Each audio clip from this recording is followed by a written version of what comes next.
Trinidad and Tobago, a place where women have ascended to the highest offices in the land, but also a country where domestic violence, particularly against women, remain at concerning levels.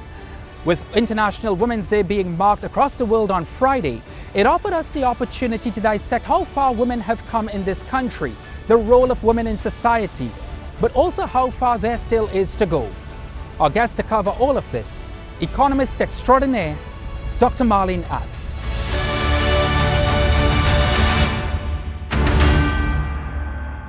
Dr. Marlene Attzs, welcome to the program. Thank you, Ryan. It's a pleasure being here. Happy International Women's Day. Thank you, and happy International Women's Day to all the women of Trinidad and Tobago. How would you begin summarizing life for women in this country? Interesting question. If you reflect on our history, we've made significant strides for women in Trinidad and Tobago. So think about things like the fact that women now have higher, longer life expectancies than our men means that things are improving for women in Trinidad and Tobago. Our mortality rate is significantly improved when you compare to decades ago. So life has improved, but there are of course improvements that we would like to see happening in Trinidad and Tobago, particularly around safety and security for our women. Yeah, that's the sticking point when it comes to a lot of the conversations surrounding women. The statistics still are not very favorable for women when it comes to particularly domestic violence. How does that overshadow a day like International Women's Day? I think it is as you correctly say, it's a sticking point. It is the fly in the ointment for the strides that women have made in Trinidad and Tobago. Statistics will show, certainly I remember during COVID-19, global studies showing that women were, being, victims of more domestic violence during COVID-19. And it's not simply in Trinidad and Tobago. It's a global statistic that men were losing their jobs, they were becoming unemployed, levels of frustration, the lockdown measures, all of the uncertainty around COVID-19 was in fact impacting on family life, on home life, on domestic situations.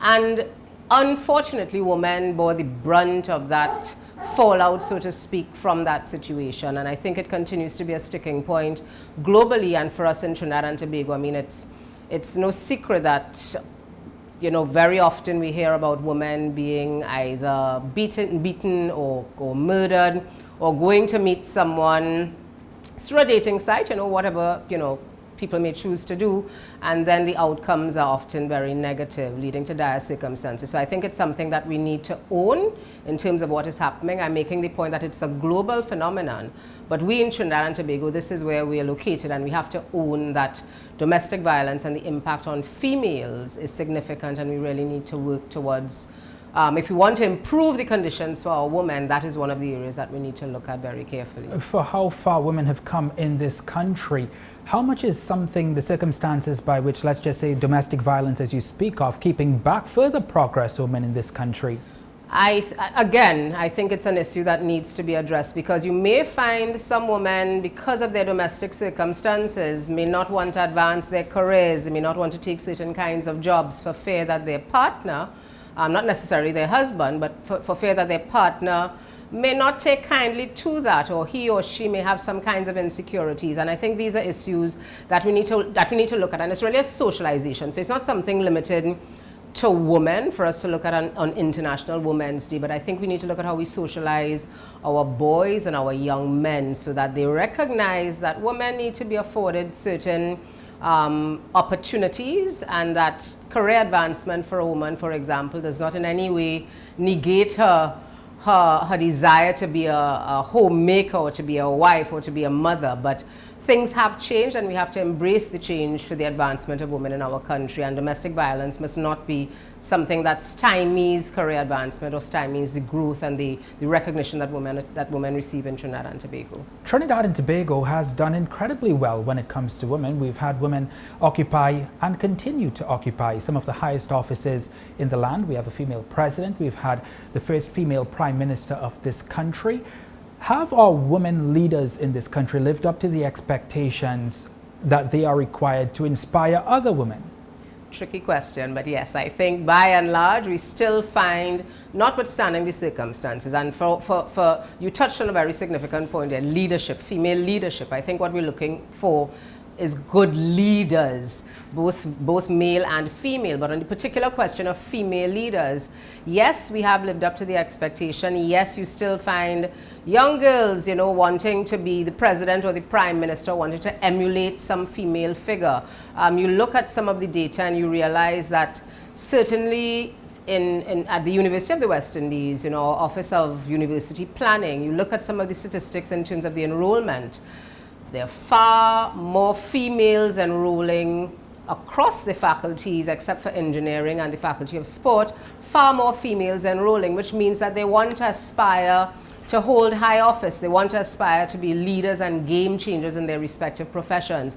So it is clear that our women want to aspire, they want to follow the female leaders, they want to take their place in society based on an equitable gender approach to how we promote women and men in the country. So it is clear that our young women are in fact striving to be at the top of the ladder and to be at the top of their game. What are some of the other challenges you would say that women face right now? Barriers that must be crossed and barriers that those very same leaders, be it women or men sitting in parliament, need to help women face and overcome? I think the barriers, we have to, if I could suggest, disaggregate those barriers. You have women who are very comfortable from a socioeconomic perspective. They earn salaries, they're able to enjoy a high standard of living, a high quality of life, so to speak. Then you have, so they may face other kinds of barriers, whether it is in terms of their domestic arrangements or even in terms of the workplace, that they find themselves, coming up to a kind of ceiling, so to speak, so they're not able to progress as high as you would want them to. Then you have other women for whom they might be heads of households, they might be single heads of households, and they will face different challenges in terms of accessing, balancing home and work, accessing jobs within reasonable hours. They have children they need to look after, they need daycare facilities, they need people to look after their children. So that's a different strata altogether, and their income may not necessarily afford them the opportunity to hire daycare or to put their children in a daycare. So they need a different kind of support. And I would also suggest that even at the other end of the strata, the other end of the demographic group, our young women, I think our young women need to be mentored. I think our young women, some of them are coming with a false sense of what success looks like and what female empowerment looks like. And I think we really need to look to mentoring our young women so that they recognize that success may look different for different persons, and sometimes success isn't really about accessing a lot of money or having the latest brands, as the case might be. You have to find that which essentially allows you to self-actualize and to be as successful as you can be. You talk about young women in Trinidad and Tobago. How has the digital age, particularly social media, changed being a woman in this country? And I think therein lies the challenge, or part of the challenge, Ryan. I think for many of our young persons, and I would dare say the young and the not so young, we're living lives through social media, so we're not able to distinguish between fantasy, fiction, and what is our reality. So you have a series on television called reality series X, Y, and Z, and you really want to live like that person. So many people might want to live like the Kardashians or live like Cardi B, and that's really not a reality. That is her reality based on her particular sets of circumstances. And I think our access to social media, the digital age, really has created a false sense of reality for our young women. And this is why I say that the mentorship, I think, is important for us to teach them. It begins at home, so their socialization in the home, I think, needs to recognize that there are core values, mores and values that you need to have to succeed in life. That has to be reinforced at the school level, primary, secondary, tertiary school level, in terms of how you dress, in terms of what you post on social media. So it's not everything that comes to your mind needs to get onto social media. And I think those are some of the boundaries that we have to establish. And I would hope moving forward that our young women understand the strides that have been made in terms of International Women's Day, the recognition that comes with being a woman, the challenges that come with being a woman in 2024 and beyond, and embrace them, as opposed to sometimes looking for shortcuts and sometimes thinking that living your life out on social media really is life, and that's really not what life is about. Coming up, are laws helping women or creating hurdles?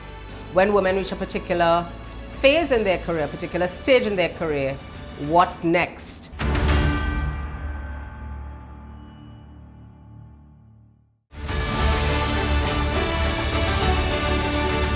I want to go back to the question I asked you about some of the challenges that women still have to overcome, particularly in the context that there was an interesting UN report a few years ago which indicated some 83.3% of the legal framework in this country is geared towards protecting and promoting women's rights. Have those legal frameworks helped enough?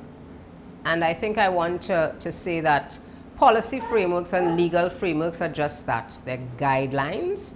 We actually have to implement, we have to measure progress. So we need to have the data to support whether or not we have in fact been making the advances that these legal frameworks are meant to help us make. So you know, I'm looking forward to things like the Household Budgetary Survey and the Survey of Living Conditions that are due to come out this year for Trinidad and Tobago. The Central Statistical Office is working on those to see what kinds of data the CSO is able to unearth so we can have a really good sense of what has been happening to our men and our women in Trinidad and Tobago in terms of some of these advances. How many of our women have in fact been able to find employment, how many of them have been able to raise themselves out of poverty, how many of them might be living below the poverty line as the case might be, and how many of them have been able to find gainful employment in the areas that they're interested in. Excellent point, but in the absence of data, particularly in your field as an economist, how concerning is gender equality in this country at the moment? I think by and large, when we speak of gender equality, we're talking about access to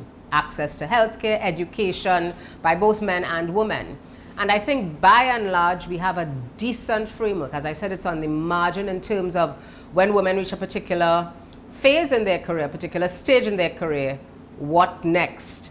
And I think it's about really not simply advancing women or promoting women for the sake of saying that we have X number of women, but to ensure that our female leaders at all levels, juniors, middle managers, senior managers, they are in fact equipped and they understand the roles and the responsibilities that go with their leadership positions as mentors, but also as leaders, as employers, as the case might be. So there are advances that are to be made and that have been made, but I think on the margin, there is some smoothing of some rough edges that we can do moving forward. And it's really the responsibility not only of the legal frameworks, but females as well when they assume leadership positions to ensure that they lay the foundation for females coming after. You make an excellent point, but it's also a point that is widely shared among women like yourself in Trinidad and Tobago. Interestingly, I was speaking to another interviewee this past week who made a very similar point. And her point to me was that it's no longer so much about being inclusive, and that is the theme for this year's International Women's Day. But her point was that it's not that women in Trinidad and Tobago have to fight for access to education like some parts of the Middle East. Absolutely. We've been there. We've done that as a nation. Women now have access to many things, including education, jobs, and gender. The real fight now, she was saying, was to inspire, was to get other women. We have a different fight.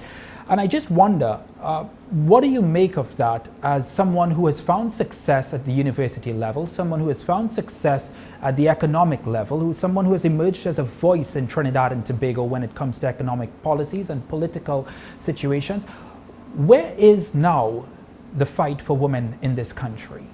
I think as women, we need to be clear where we want to go and what we want to be and the kind of voice that we want to be. I think some women, I mean, you cited me as an example, but I think some women are still a little uncomfortable asserting themselves professionally and having a voice and expressing opinions. And I think that is something that needs to be overcome, either because they think that they will be overshadowed by their male counterparts. But I think certainly that assertiveness, not being afraid to voice an opinion, and it comes back again, Ryan, to the socialization. I have to say that I was socialized by some very strong men who always encouraged me to have a voice and to have an opinion, and they encouraged me to debate with them and to be the person and the professional that I've become. So I think it really starts at the early age, encouraging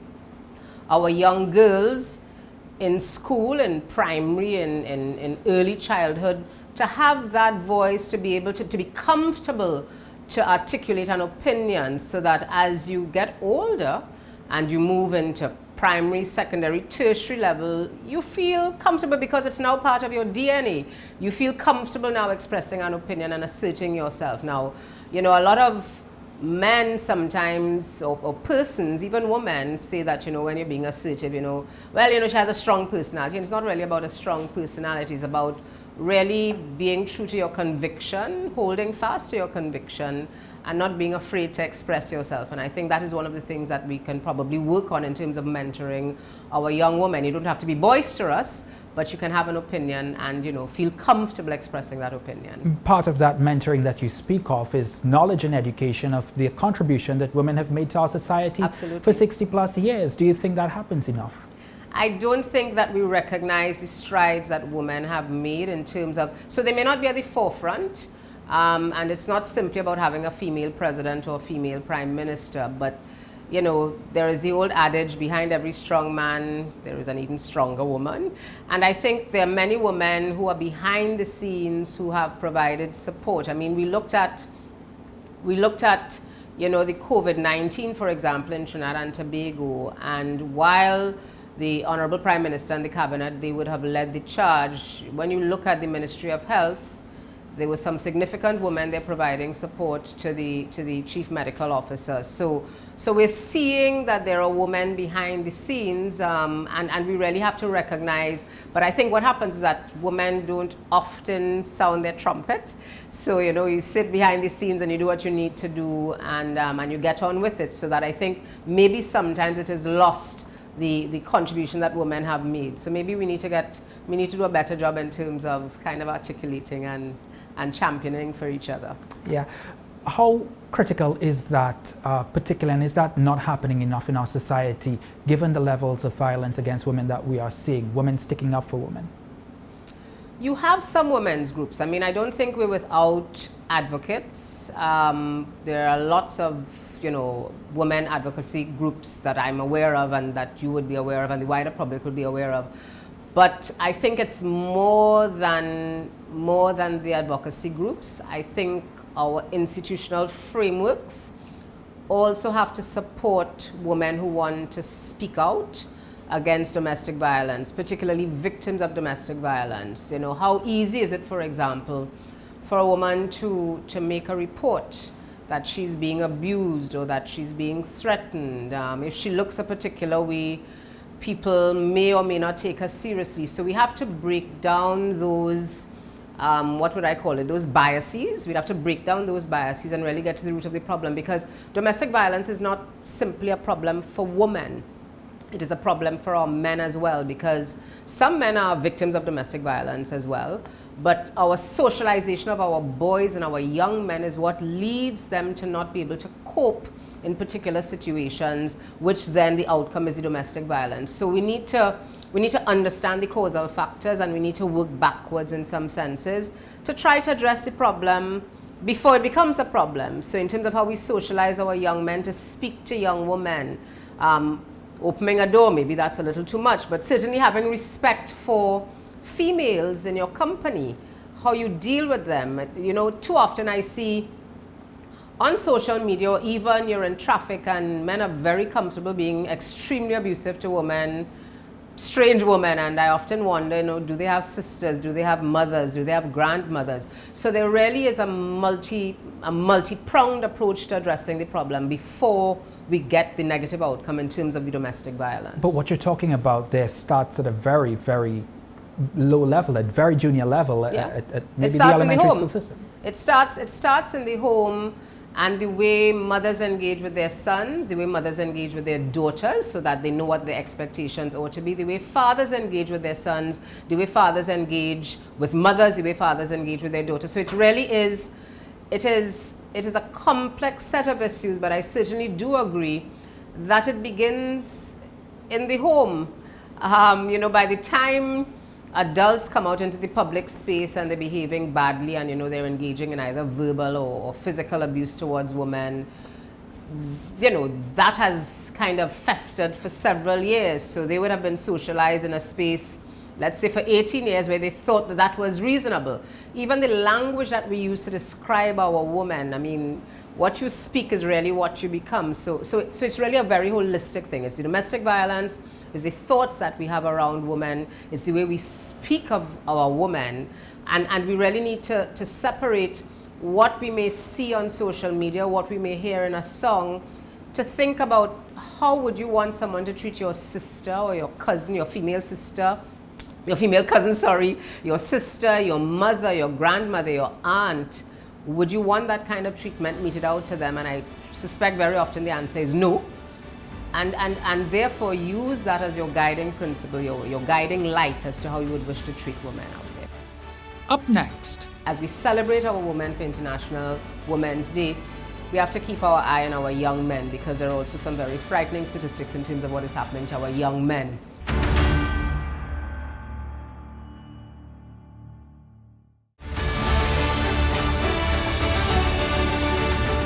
just want to throw this one out at you. In 2021, some statistics showed that Trinidad and Tobago's parliament back then had roughly 26% women in parliament. Is that an encouraging figure, or is that a figure that we really ought to be working on? I think it's an encouraging sign that more and more women are getting into the political space. I think it's a recognition by our politicians that we need women, because women bring to the table different levels of skills, empathy. They can actually, some literature says that, women can multitask a little better than men. They can execute, they take responsibility. But I think it's a recognition, but we shouldn't really focus on the number, but as opposed to ensuring that our women actually have the opportunity to contribute to the development of Trinidad and Tobago. You look at our statistics in terms of life expectancy. Our life expectancy for females is now about 76 years, and our life expectancy for males about 69. So on the basis of that alone, we're likely to have more women in our space, which means that we really need to understand the needs of women. I'm not discounting the needs of men, but we have a significant number of men in leadership positions in Trinidad and Tobago. We really need to ensure that those statistics that I referenced earlier in terms of the number of females enrolling in university, they will become the future leaders. And they also have to be cognizant of the needs that men have as opposed to the needs that women have. And we need to encourage greater participation. But I have to say, having participated in a number of youth fora, for the parliament, etc., we do have some young female minds out there among our youth parliamentarians, and I think the best is yet to come. You see them actively, participating more actively in politics, in terms of representation and different offices that they hold. So I think the best is yet to come, but we do have to keep an eye as we celebrate our women for International Women's Day. We have to keep our eye on our young men, because there are also some very frightening statistics in terms of what is happening to our young men. Between the ages of 15 and 29, and their involvement in crime, which ultimately is going to reduce their life expectancy, and that is going to create another set of challenges for us from a social and demographic perspective. So we really have to keep our eyes on it. What is your message on International Women's Day for the women of Trinidad and Tobago?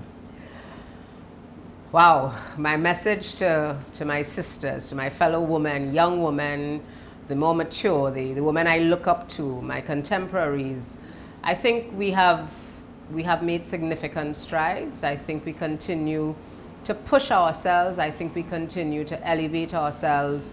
But we need to also remember that no one should be left behind. So while we are advancing, and some women, as I mentioned earlier, are at a more advanced level than others, we need to ensure that we can help our sisters up by their shoestrings, the ones so that no one gets left behind. So the single mothers who are trying to ensure that they can get their children to school, the single mothers who have to leave home in the dark or get back home in the dark and they have safety and security concerns, we have to ensure that all our women have the opportunity to self-actualize, so that at the end of the day we can say that we, the women of Trinidad and Tobago, have in fact advanced. And I think that would be the message that I would want to leave with them.